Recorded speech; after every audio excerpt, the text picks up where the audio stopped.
Allô et bienvenue à Roche Papier Jason, le podcast d'après-épisode de Roche Papier Dragon. Je suis Pierre-Philippe Renaud. Je ne suis pas dans la famille de Pierre-Louis Renaud, comme je me fais demander souvent. Ouais. Et aujourd'hui, je reçois Jérémy et Simon qui viennent me parler du deuxième épisode de Prémices que j'ai eu en exclusivité, que j'ai pu écouter pour ensuite pouvoir vous passer en entrevue, les gars. Vous allez bien? Oui. Oui. Super. Super. Ça fait quand même un petit bout de temps depuis l'épisode. Est-ce que c'est encore frais un peu dans votre mémoire quand même? Oui. Oui, parfait. Bon, ben, hey, gros épisode de Prémices. Je dois vous avouer que à la base, j'avais vraiment l'impression que ça allait être plus soft que ça, dans le sens que même vous l'abordiez vraiment d'un point de vue de genre deux chums qui se retrouvent, puis vous allez passer du temps ensemble, vous allez travailler dans le bois, ça va être tranquille. Puis finalement, à moitié de l'épisode, ça a pris une tangente absolument inattendue. Comment vous avez vécu ça? Oui. Vas-y, Jay. C'était sûr qu'il fallait qu'il arrive quelque chose. Ouais. Ça, c'était évident, mais je pensais pas que ça allait être aussi intense. Au début, on a passé Léo Warren et Jack Ketchup ont passé un été magnifique, tranquille, les vacances. Mais rapidement, ils sont retournés au travail plus vite qu'ils pensaient avec le casino. Ouais. C'était sûr, ça allait brasser. Là. Le casino, ça fait des mois qu'on n'est pas allé. Fait que c'est entre les mains de n'importe qui. On ne sait pas qu'est-ce qui se passe, mais c'est nous les propriétaires du casino. Pas oublier. Oui. Mais pour réenchérir, c'est que Jack Ketchup, en fait, je pense qu'il voulait aussi renouer en prenant des vacances avec sa famille à Val-Alain. Fait qu'il a pu faire ça. Mais c'est ça, effectivement, on était intrigués par ce qui allait se passer au casino. Puis, c'est ça, ça s'est pas passé, comme prévu. Ouais. Mais justement, avant d'aller au casino, abordons un peu la première partie plus douce, plus tranquille, un peu du travail à la forêt, travail à la ferme et tout.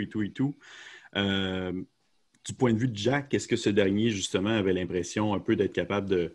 Est-ce qu'il espérait, dans cet été-là, dans ce mois-là, je crois que vous avez passé à cet endroit-là, renouer encore plus comme il voulait avec ses parents? Parce qu'il y avait eu une espèce de... une sorte de conclusion, en quelque sorte, avec la dernière saison. Mais là, il y avait comme dans la prémisse, tu avais comme l'option de pouvoir pousser un peu plus loin ce concept-là. Est-ce que tu espérais que ça finisse, on va dire, sur une note encore plus positive? Parce que ça s'est quand même bien terminé, avec l'espèce de souper où vous étiez pompette, là. Oui, ça s'est bien terminé, je pense. Ouais. Mais en même temps, je pense qu'il y avait beaucoup de chemin à parcourir. Là. Les blessures de sa mère, c'est pas tout à fait réglé. Non. D'ailleurs, on peut le dire aussi, c'est suite à cet événement-là qui est arrivé dans la vie de leurs parents qui ont décidé de se séparer. Fait que, c'est pas une fin heureuse en soi pour ce couple-là, pour les parents de Jack. Fait que c'est ça, ça laisse plusieurs blessures. Puis, comme Jack, c'est la principale raison de tout ça, je pense pas que... En tout cas, je pense pas que en un mois, il aurait pu réparer un peu ce qu'il a fait, puis que la mère et le père subissent depuis des années. Oui, vraiment, je comprends. Puis du point de vue du papa Ladin, lui, comment est-ce qu'il a vécu ça, cette espèce d'incursion-là dans une famille, la famille de Jack? Je pense que Léo Warren devait ça à Jack Ketchup pour l'avoir abandonné dernière saison, sans avertir son meilleur chum, son meilleur ami. Il l'a vraiment laissé tomber. Fait que c'est comme une façon pour Léo Warren de faire son mea culpa avec lui-même puis avec Jack aussi, en donnant du temps de qualité, de famille, en passant du temps aussi de chum et boy, puis en s'impliquant dans la famille à Jack Ketchup, en donnant du temps. C'est comme... t'as fait profiter de toi, là, juste... Ouais. comme si Léo Warren était le frère de Jack Ketchup, un peu, tu sais. Oui. Je voyais ça un peu comme ça aussi. Puis, tu sais, je voyais le personnage, justement, la mère de Jack qui était qui était, on va dire, beaucoup plus poli, qui avait plus d'interaction avec Papa Ladin. Fait que je me demandais si, exemple, du point de vue de Jack, est-ce qu'il y avait une certaine jalousie de fils qui pouvait embarquer par rapport à ça? Non, je pense que dans sa résilience, il a passé par-dessus ça aussi. Là. OK. C'est parce qu'auparavant, je pense que le fait aussi de se faire rejeter Oui. par ses parents, puis surtout par la mère, Mhm. ça c'était la plus grande blessure, mais là qu'apprenne. Mais anyway, qui n'est pas fan de Léo Warren? C'est Effectivement. sûr. Même une maman. Même une maman Mais- pourrait abandonner son fiston pour le prendre comme... Oui, c'est vrai. C'est vrai. Ouais, Cool. c'est ça, Léo, il pogne avec les mamans, là. Ouais. Ah oui. Ben, justement, je t'avouerais que j'y ai pensé, j'ai dit, est-ce qu'il pourrait se passer quelque chose? Est-ce que Mathieu va aller là-dedans? Puis j'aurais été curieux de voir. J'aurais été curieux de voir qu'est-ce que ça aurait pu donner comme situation. Ça aurait Mais été cocasse. ça aurait été cocasse. C'est pas allé jusque-là. Mais pour faire suite à ce moment-là, il y a eu justement le retour au casino, qui était, on va dire, le gros morceau de l'épisode en soi. Vous êtes revenu au casino, que vous êtes retourné un peu dans vos pantoufles de propriétaire, que vous avez pris conscience un peu de qui dirigeait la patente et tout. Puis, est-ce que de votre point de vue, les personnages, est-ce que Papa Ladin et Jack étaient contents de la tournure qu'avait pris le casino en leur absence? Veux-tu y aller, Jay, ou je peux... Ouais, je peux y aller. Ben, je pense que du point de vue de Léo Warren, Casino, c'est plus ou moins important, là. OK. Il est content de revoir des compagnons avec qui on s'est battu, qu'on a libérés, Mhm. compagnons qu'on avait libérés. Ça agrandit la famille, si on veut. Sinon, le casino, c'est comme ça. Ce serait un hobby, là, pour Léo Warren. Fait que peu importe que ça vire au ketchup ou que ça vire à la mélasse. Fais attention Ben, à ce que tu dis, là. Ouais. je pense que Léo, il est juste content d'être là. Puis c'est un peu en hommage aussi à Patty, qui tient son rôle au casino. OK. OK. Puis Mais, Jack, lui? j'étais sûr, Jack était sûr d'arriver là-bas au casino et de le retrouver à feu et à sang. OK. Mais finalement, il a été agréablement surpris, mais je crois que il y a un peu de naïveté aussi là, en Jack. Tu sais, il y a un peu trop de naïveté qu'il se pense un peu plus fort qu'il l'est tout le temps. Puis là, je pense que il pensait qu'il avait la situation bien en main en voyant que les employés, finalement, ont fait parfaitement leur travail. Tu sais. Mhm. Puis avec quelques incursions de Scarine là, avec sa petite garde, puis OK, ça termine là. Puis finalement, on va y faire sa fête, mais Mais c'est c'est ça. ça. C'est ça. De toute façon, on va le dire, là, c'est pas comme si c'était un spoiler. Les gens qui écoutent cette émission-là, ils savent. Ils écoutent Roche Pavie Jason, ils savent qu'est-ce qui est arrivé dans l'épisode. Mais justement, là, je trouve ça intéressant ce que tu as dit, Jérémy, concernant le fait que ton personnage voit vraiment le casino plus comme un passe-temps, comme une occupation en attendant. Mais vraiment, dans le sens que pour une occupation, tu vas aller jusqu'à saboter l'établissement de quelqu'un d'autre. Ben, on a été quand même soft, là. Hein? Ouais. Au début, pour saboter, là, on parlait d'aller détruire, on parlait de plein d'affaires. Finalement, on est juste allé faire du PR. Moi, je le vois comme ça. En tout cas, c'est comme ça que Léo l'a vu. Peut-être que c'est pas ça que ça a donné. On est allé faire du PR. Puis Léo, c'est pas un grand joueur de casino, moins que Ketchup. Mais ça l'intéresse, là. Il va voir c'est quoi, mais on l'a pas trop saboté. On est allé y voler son staff Ouais, ça se en limitait à leur ça.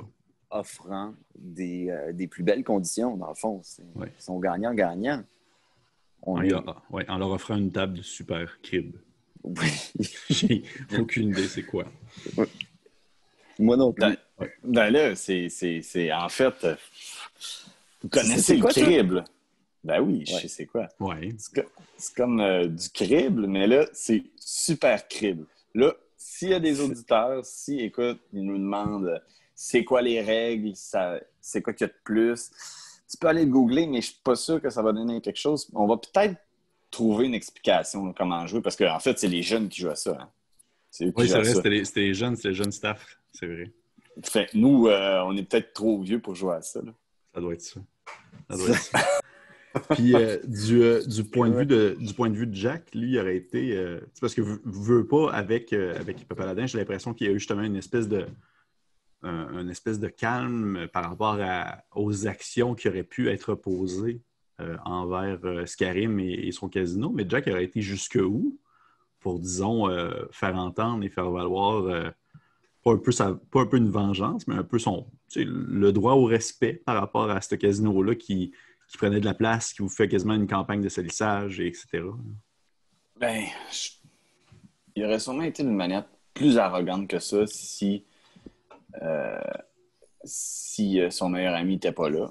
Peut-être qu'il serait peut-être mort parce que il est toujours à une parole de peut-être se faire passer au fil d'un épée. Puis, Ouais. Ou un coup de dé. ouais, c'est ça. Puis je crois une chance que Leo Warren était là. Oui. Peut-être pour le contrôler. Ouais. Parce que, Mais- contrairement à Léo Warren, c'est vraiment important pour lui, le casino. C'est vraiment... il veut, en même temps, chasser ses démons par rapport à ça. Avoir cet établissement-là, c'est peut-être une manière aussi pour encadrer ses abus ou encadrer le jeu en soi. Tu sais. Est-ce que tu penses que Jack il voit ça aussi un peu comme une manière de gagner de la responsabilité puis de montrer justement Oui, oui. qu'il est capable d'accomplir quelque chose en tant qu'adulte responsable? Voilà. C'est tout résumé, c'est exactement ça. Exactement ça. Bon, parfait. Et justement, parlant du casino et de ce qu'il en est suivi, qui étant justement le moment le plus inattendu, je dirais. Je m'y attendais vraiment pas. L'assaut. J'imagine Non, que nous vous autres non plus. attendez pas non plus du tout. Là, vous avez été tout simplement voir les employés du casino Oscarim. Vous leur avez convaincu en quelque sorte de venir travailler pour vous. Et au courant de la nuit, vous vous êtes fait attaquer par des assassins qui sont venus armés. Est-ce que vos personnages pensaient que ça aurait pu aller jusque-là?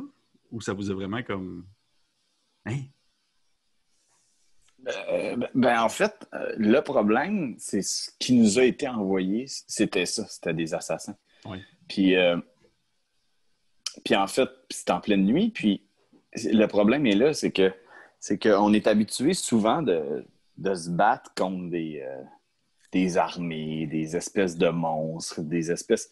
Mais là, des assassins, avec, voyons, excusez, là, je perds mes mots, là, mais avec voyons, tu sais, quand moi je fais une action, lui, il peut en faire une. Là, Ah oui? c'est quoi le En nom? réaction? Oui, lui, ils ont toujours un coup de réaction, peu Ouais. importe ce que tu fasses.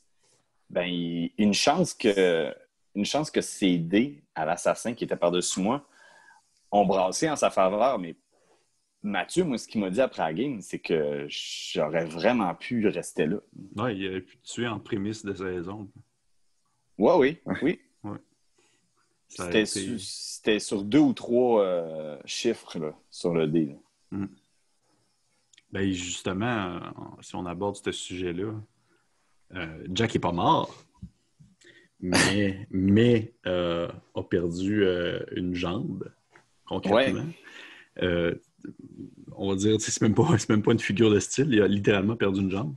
Et c'est assez particulier parce que c'était... Moi, je ne m'y attendais vraiment pas. Je ne m'attendais pas du tout à ce que ce genre de situation-là arrive, surtout pas ni en prémisse de saison, ni dans une situation comme ça où est-ce que vous avez tellement...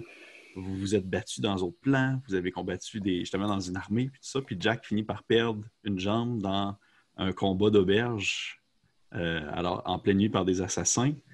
Là, je me demandais, exemple, Papaladin, est-ce qu'il voyait ça, est-ce qu'il mettait ça un peu sur sa faute comme situation? Est-ce qu'il prend en quelque sorte en charge un peu la situation dans le contexte où est-ce qu'il se dit qu'il y a un rôle à jouer dans la perte de la jambe de Jack? Je pense que oui. Oui, parce que Léo Warren a été complètement surpris. Là, comme on a dit, Ouais. on s'en attendait pas. Je pensais, moi, quand Léo a entendu un cri, il pensait tout simplement qu'il y avait une personne qui est arrivé quelque chose. Ce qu'il aurait dû faire, c'est réveiller Jack Ketchup et aller voir, ce qu'il n'a pas fait. Parce qu'il a couru direct vers le danger. Fait que oui, en quelque sorte, c'est sa faute de ne pas avoir réveillé son groupe. Je l'ai laissé tout seul. Oui. Encore là, Léo Warren va s'en vouloir. Puis, Simon, admettons que ton personnage serait mort. Donc, Jack, il serait mort dans le combat. Là. Ouais. Tu te serais parti quoi? T'aurais fait quoi? Hey, pour vrai, là, il y a eu un bug technique avec le. Il y a eu un bug technique avec. Parce que lors de ce combat-là, excuse, je réponds pas à ta question, mais je vais finir par y répondre. C'est que. Bon, c'est correct. Il y a une situation bien particulière, c'est que moi, j'étais en jaquette de nuit, OK. dans mon lit, mais j'ai pas d'arme. Mm-hmm. Puis il est par-dessus moi. Fait que moi, la seule option que je voyais, c'était sacrer mon camp de là. Ouais.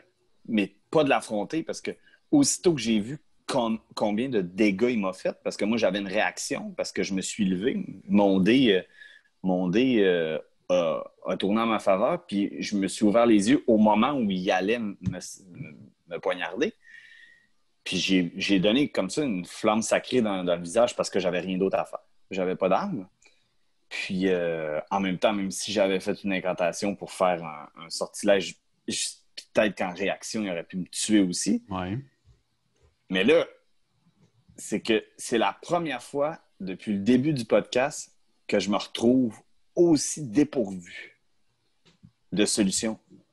Puis la seule solution, c'était dans mon sac la poudre d'escampette. Mais là encore, là, mais tu sais, puis moi, je savais pas à ce moment précis-là que c'était vraiment puissant, un assassin. Oui, c'est puissant, mais tu sais, c'était quoi? Il y avait 70 ou 80 points de vie. C'est plus fort que moi à base. Là. Tu sais, moi, je pense que j'étais à 56 points de vie. Puis ça a pris quand même... ils ont donné du fil à retordre à Léo Warren, tu sais. Léo Warren, il a fini par les tuer, mais je sais pas, parce que dans mon regard, en tout cas, là, il y a eu un bug technique, puis on n'a pas les images. Il y a vraiment un bug technique, mais il y avait vraiment pendant le tour des autres, là, quand moi, j'étais à 0 point de vie, là, puis que j'avais tout essayé, je fixais vraiment le vide, puis j'ai dit « Hey, je vais peut-être perdre mon Jack. » Ouais. On aurait pu... c'était pas le fun. Là. J'ai pas... tu sais, ça fait partie de la game aussi. Il faut s'y prêter au jeu, mais c'est la première fois que je me suis senti comme ça. Puis j'aurais aimé ça revoir les images parce que ça peut être pertinent. Ouais. De voir... Parce que là, je jouais rien. Là. C'était... Tu sais, des fois, on joue des trucs là, à la caméra, on le joue. Fait des faces ou... Mais là... C'était moi, Simon, qui était... C'était silencieux, hein, oui. Hey, non, mais c'est ça. Puis oui, t'aurais pu... moi, je pensais que c'est... Pendant on va dire peut-être un ou deux rounds, j'étais sûr que c'était fini. J'étais OK. Je me disais, Mathieu a dû en jaser avec Simon, puis ça a dû ils ont peut-être déjà un plan B en tête ou quelque chose de ce genre-là. De ce que je comprends dans ce moment-là, quand Léo Warren est venu te sauver, il est venu, comme on va dire, arrêter le poison, tu avais le choix, Léo Warren, de soit choisir sa jambe ou son bras. Ouais. Fait qu'on comprend que tu aurais perdu un bras si tu avais choisi la jambe et une jambe si tu avais choisi le bras, exactement, et inversement. À y penser, est-ce que Jack aurait préféré justement perdre un bras au lieu d'une jambe? Honnêtement, là, je ne sais pas qu'est-ce que ça va donner. Mathieu m'a pas dit ça allait être quoi sur mon dé. Mais tu sais, c'est quoi mon acrobatie, ça va être quoi? Mais parce que là, ma fiche va changer, il me manque une jambe. Oui, probablement que ça. Si j'ai une canne, si j'ai une béquille, il va falloir peut-être modifier une canne, une béquille. Je sais que mon ingénieur va sûrement pouvoir nous aider, mais au niveau des dés puis au niveau du déplacement, ça va être quoi? Va-t-il falloir que j'embarque sur le dos de Warren pour monter une montagne ou va falloir que, tu sais, c'est ça là aussi. Là. Fait que je ne sais pas. Je sais pas. On va se battre contre un dragon, là. Oui, c'est ça. En plus, vous allez vous battre contre un dragon. Là. Oui, je vais me battre contre un dragon. Mais en même temps, dû à ma classe et à ce que je fais, je suis pas un... tu sais, moi, je fais des incantations. Des gens... Tu sais, je suis pas magicien, mais ce qui fait ma force dans l'équipe, c'est de de décoller, mettons, mes esprits guerriers, d'avoir une arme spirituelle, de donner plus 2 à un tel. Tu sais, fait c'est sûr que s'il me manque une jambe ou pas, j'étais rarement en corps à corps avec les gens avec qui on se bat, contrairement à les Warren. Donc, je me dis, bon, je peux encore être utile à l'équipe, même s'il me manque une jambe, mais... Oui, dans un golem, par exemple. Exemple, dans le Au golem. pire des pires, on va voir. Là. Mais non, mais moi, j'ai... Hey, on va vendre des trucs, là, on va vendre des... Je vais le dire, mais paraîtrait-il que si on met le pire des imbéciles dans un golem, ça va vraiment faire la job. Ça serait comme gaspiller. Ça serait comme gaspiller le talent de Jack, ouais. Puis toutes ses forces de le mettre d'un golem, parce que si tu mets le gars qui passe la serpillière, ça va faire la job. Je suis sûr que Mathieu va nous prendre au dépourvu. Là. Il va arriver quelque chose avec le golem. Là. Je suis sûr que je lui fais pas confiance, moi, à ce DM-là. Non. Pour dernière question, parce que je vois le temps passer, puis sinon je ne vais pas me faire taper ses doigts non plus pour la durée de l'épisode. Dernière question là-dessus. Les Warren, jusqu'où le personnage aurait été si Jack était mort? Je pense qu'il aurait vraiment sombré encore plus en ONR. Oui. Parce que de plus en plus, il y a une tendance à être dark et de moins en moins paladin, mettons. Oui. Ben, ça aurait été noir. Ça aurait été... il aurait été grunge pour la prochaine saison. Là. Est-ce qu'il aurait été jusqu'à aller... parce qu'on sait que Skyrim a été arrêté par les autorités, mais est-ce qu'il aurait été jusqu'à aller comme tuer ce gobelin-là, peu importe qui se mettait devant lui? C'est la vengeance aussi. C'est son hôte. Fait que c'est comme... moi je pense que c'est quelque chose qui aurait été envisageable pour les Warren, vraiment. OK. En tout cas, dans le moment, là, le vivant comme ça. Là. Oh oui. OK, cool. Bon, ben c'est parfait. Hey, les gars, dark prémisse. Tu sais, on s'attendait à ce que ce soit vraiment super soft, avec un petit début plaisant. Puis je me disais, ça va être le fun, les deux boys ensemble, ça va être doux. Puis finalement, ça a viré en gros drame familial. Mais en fait, c'est clair que dans le prochain Roche-Papier-Jason, tu vas avoir du stock à poser comme question à nos acolytes qui n'ont pas vu qu'il me manque une jambe. Ben oui, ça, c'est sûr et certain. Ils vont faire un saut, là. Ils vont capoter. Oui, c'est vrai, parce que les autres, ils ne le savent pas encore. Les personnes... Vous ne parlez pas de vous autres non plus. Ben non, mais moi, on ne dira pas ça. Mais non, on ne dira pas ça. C'est sûr qu'il faut que ça arrive sur le jeu, là. Oui. Ça va être... J'ai hâte de voir ça, justement. Fait que, cool. Hey, les gars, merci beaucoup d'être venus. Puis, merci à toi. Ben, ça fait plaisir. Merci, Pierre-Philippe. Ça me fait plaisir. Puis, on vous souhaite une très belle saison 5. En espérant que vous allez vivre des belles aventures. Puis, on va probablement se rejaser très prochainement pour un autre Roche-Papier-Jason. Donc, hey, on se dit à la prochaine.